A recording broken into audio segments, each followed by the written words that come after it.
Where do you draw the line ethically when it comes to advertising in the behavioral health space?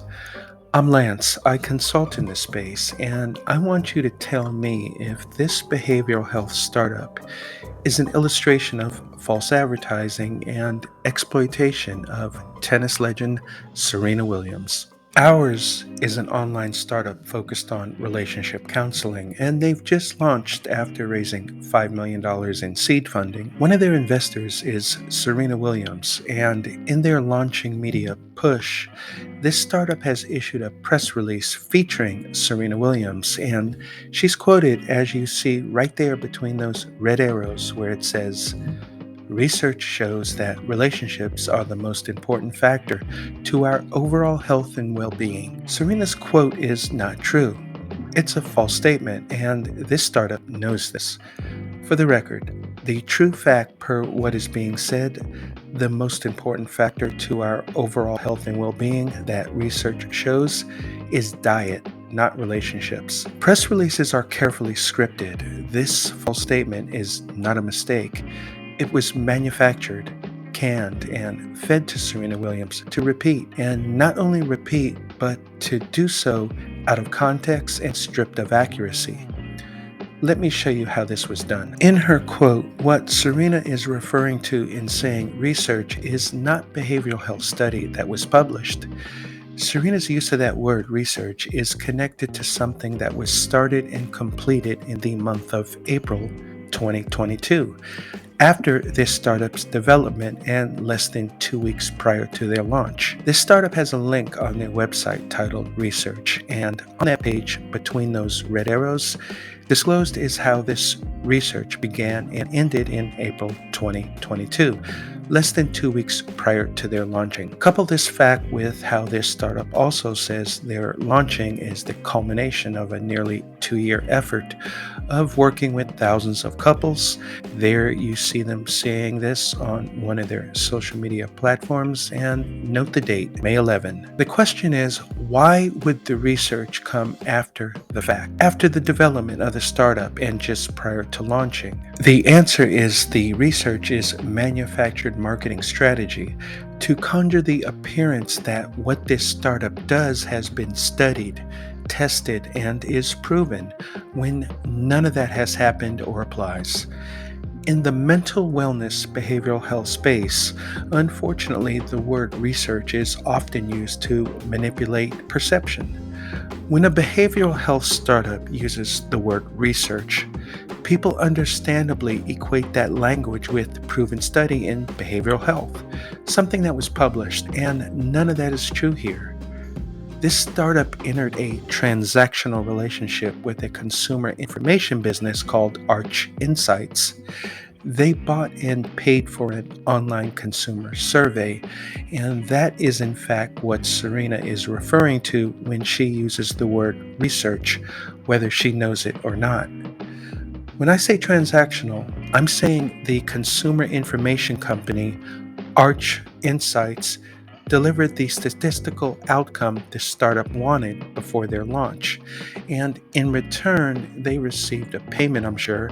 And look there, they also received a generic, all encompassing, gushing testimonial from one of the founders of this startup, published on the consumer information company's website.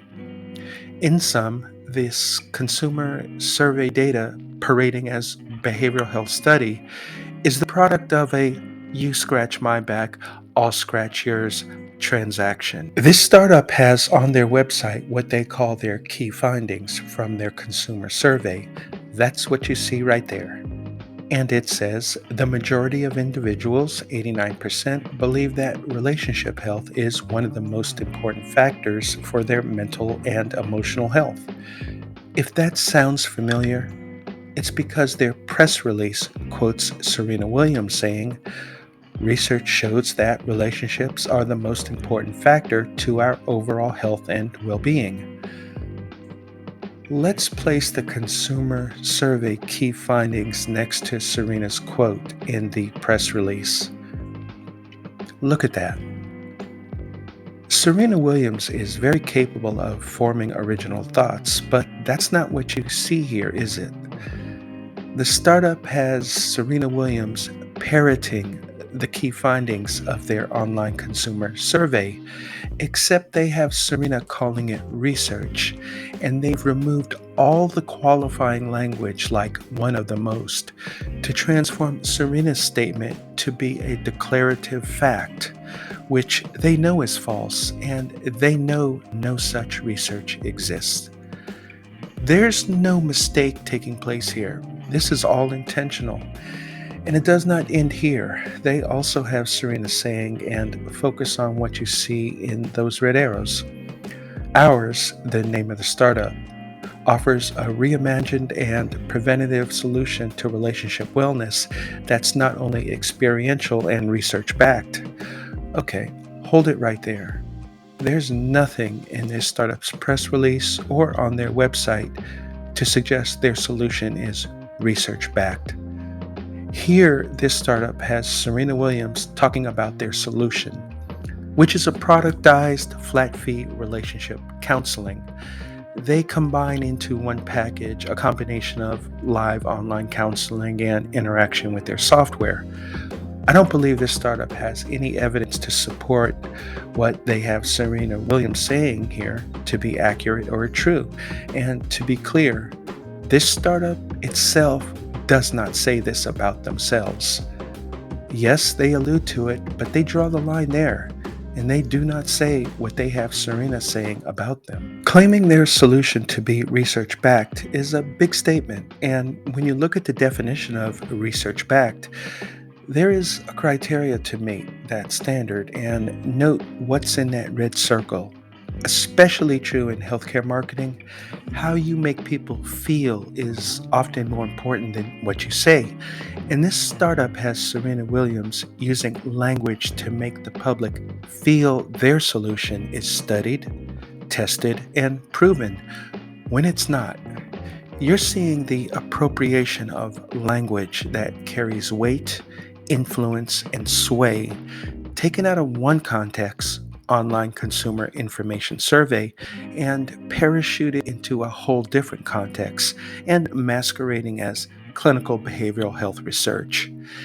In this business space, there's a lot of intentional obfuscation, deception, false and misleading marketing. And in my opinion, that is exactly what you see in this startup's marketing. And if anyone on Serena Williams' staff sees this video, they should ask this startup a few questions because this video shows a pattern. Twice in this video, I've shown you where this startup has Serena Williams making statements they themselves won't even say. And that, in my opinion, amounts to the exploitation of Serena Williams. If you enjoyed this video, hit the like button. Share it with a friend. If this is the kind of thing that interests you, the business side of mental wellness and behavioral health, definitely subscribe. I'm Lance. This is Therapy Grind. Until next time, take care.